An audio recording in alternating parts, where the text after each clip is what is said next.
Sejarah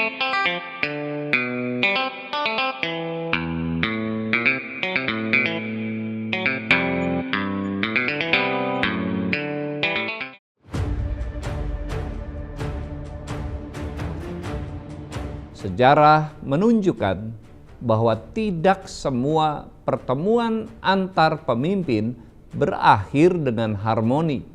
Baru-baru ini, dunia menyaksikan pertemuan Donald Trump dan Volodymyr Zelensky karena dinamika dan ketegangannya.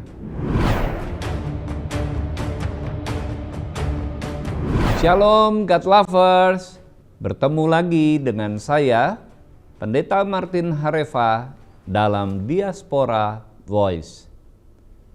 God Lovers, dalam Alkitab, Raja Salomo dikenal sebagai pemimpin yang bijaksana dalam diplomasi. Ia bukan hanya membangun negerinya dengan kekuatan, tetapi juga dengan hubungan yang cermat dengan bangsa-bangsa lain. Dengan hikmat, ia mampu menjaga keseimbangan antara kepentingan dalam negeri dan relasi internasional. Namun, sejarah menunjukkan bahwa tidak semua pertemuan antar pemimpin berakhir dengan harmoni. Baru-baru ini, dunia menyaksikan pertemuan antara Presiden Amerika Serikat Donald Trump dan Presiden Ukraina Volodymyr Zelensky, sebuah pertemuan yang menarik perhatian karena dinamika dan ketegangannya. Pertemuan antara Presiden AS Donald Trump dan Presiden Ukraina Volodymyr Zelensky di Gedung Putih berakhir panas dan penandatanganan kesepakatan dibatalkan. Apa implikasinya bagi dunia?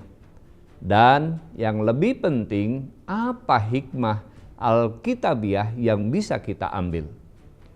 God Lovers, apa yang terjadi? Pada tanggal 28 Februari 2025, Presiden Trump dan Presiden Zelensky bertemu di Gedung Putih untuk membahas berbagai isu, termasuk kerjasama dalam sektor mineral. Ukraina memiliki cadangan mineral langka yang sangat strategis bagi industri global. Sementara Amerika Serikat memiliki kepentingan dalam menjaga pasokan tersebut. Namun, dalam pertemuan ini muncul perbedaan sudut pandang terkait kebijakan luar negeri, khususnya mengenai pendekatan terhadap konflik Ukraina-Rusia. You have to be thankful. You don't have the cards. You're buried there. Your people are dying. You're running low on soldiers. Listen, you're running low on soldiers. It would be a damn good thing. And then you tell us, I don't want a ceasefire. I don't want a ceasefire. Presiden Trump menegaskan bahwa diplomasi harus diutamakan dalam menyelesaikan konflik. Sementara Presiden Zelensky mengingatkan bahwa pengalaman Ukraina menunjukkan betapa sulitnya negosiasi dengan pihak yang berulang kali melanggar komitmen. Ketegangan semakin terlihat ketika Trump menyampaikan pandangannya mengenai peran Amerika dalam membantu Ukraina dan bagaimana hubungan kedua negara seharusnya dibangun ke depan. Situasi ini menunjukkan kompleksitas hubungan antar negara, bahwa meskipun ada kepentingan bersama, tetap ada perbedaan perspektif yang tidak selalu mudah dijembatani.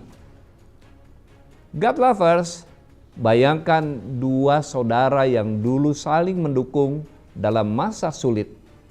Yang satu pernah memberi pertolongan finansial kepada yang lain saat berada dalam krisis. Namun seiring berjalannya waktu, muncul perbedaan cara pandang tentang bagaimana hubungan mereka harus berlanjut. Yang satu merasa bahwa pengorbanannya belum cukup dihargai, Sementara yang lain merasa bahwa bantuan yang diterima bukan sekedar hadiah, tapi bagian dari komitmen jangka panjang.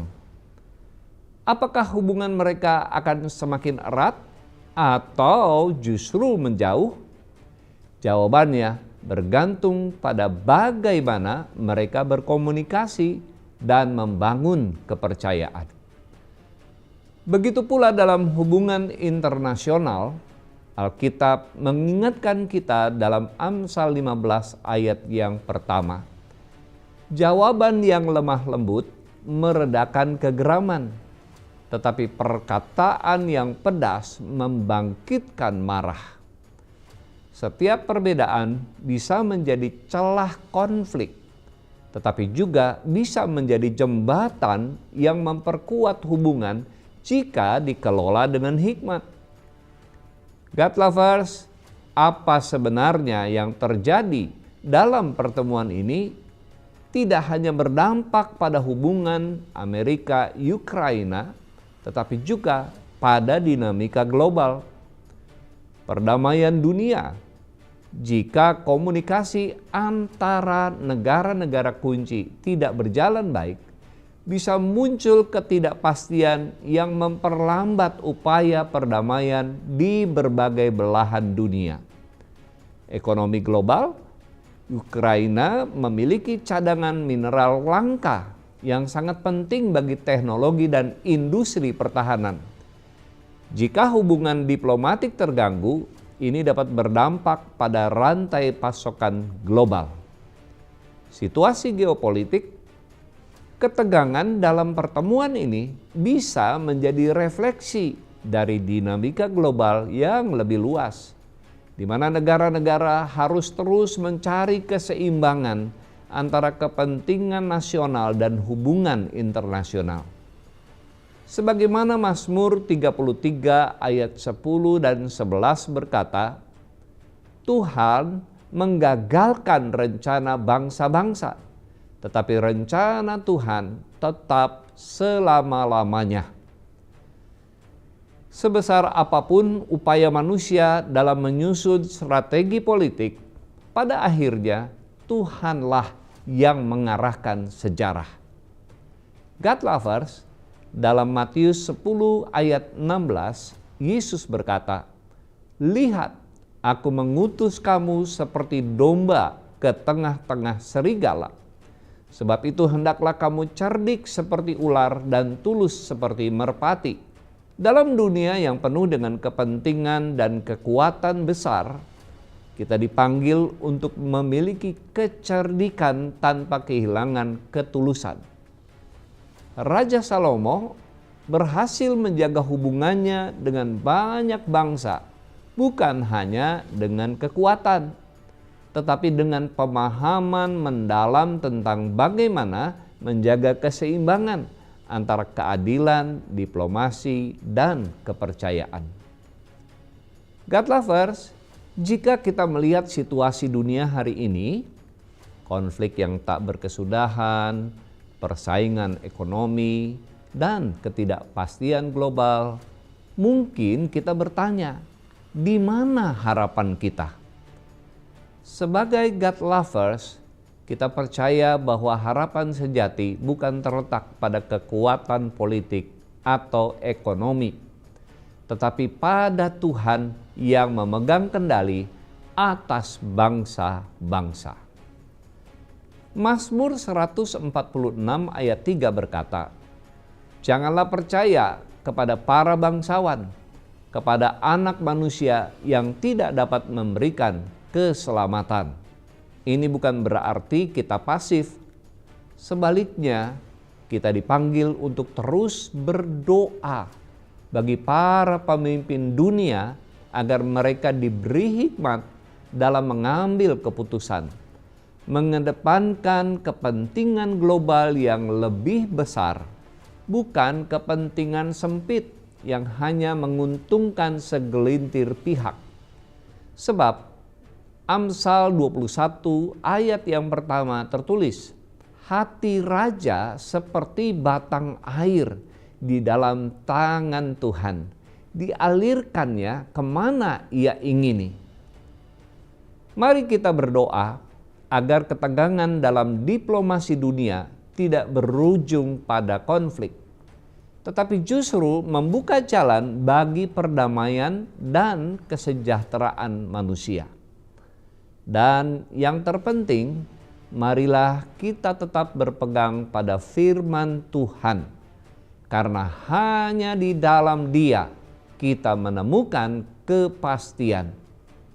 Akhirnya, God lovers, mari kita bersama-sama memperkatakan firman Tuhan dari Amsal 16 ayat 3. Serahkanlah perbuatanmu kepada Tuhan, maka terlaksanalah segala rencanamu. Jangan lupa like dan share. Kami juga menunggu komentar dan masukan Anda. Saya Martin Hareva. Sampai jumpa di Diaspora Voice berikutnya. Tetap kritis, tetap peduli, dan terus andalkan Tuhan. Tuhan Yesus memberkati. Shalom.